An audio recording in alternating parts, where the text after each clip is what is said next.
வணக்கம். நான் உங்கள் ஜெயா.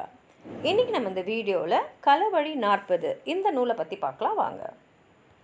களவழி 40 இந்த புத்தகத்தில் மொத்தம் 40 வெண்பாக்கள் இருக்கிறது.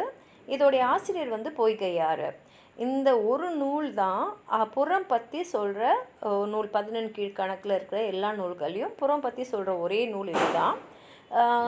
வரலாறில் பார்த்திங்கன்னா சோழன் செங்கானனுக்கும் சேரன் கணைக்கால் இரும்புரைக்கும் கழிமலன்ற இடத்துல போர் நடந்தது.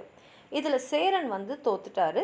வெற்றி பெற்ற சோழன் என்ன பண்ணாருன்னா சேரனை எடுத்து குடவாயல் கோட்டோன்ற இடத்துல சிறையில் வச்சுட்டாரு.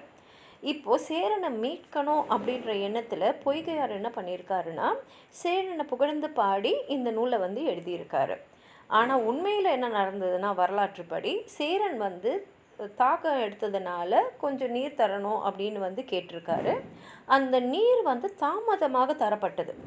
அதனால் அவர் அவமானமாக அதை கருதி அவரோட உயிரையே அவர் விட்டுட்டார். இதுதான் வரலாற்றில் நடந்தது. இந்த நூலில் பார்த்திங்கன்னா யானை போரை பற்றி மாத்திரம்தான் இந்த நூல் பாடுது. பின்னாடி நமக்கு போர்க்களத்தை பற்றி பாடக்கூடிய துறைகளான துறைக்கோவை, பரணி இலக்கியம் இதெல்லாம் தோன்றதுக்கு இந்த நூல் வழிவகுத்துதுன்னு சொல்லலாம். ஏன்னா இது போரை பற்றி எழுதியிருக்கிறதுனால. உங்களுக்கு எதாவது சொல்லணும்னு நினச்சிங்கன்னா கீழே இருக்கிற கமெண்ட் பாக்ஸில் எழுதுங்க.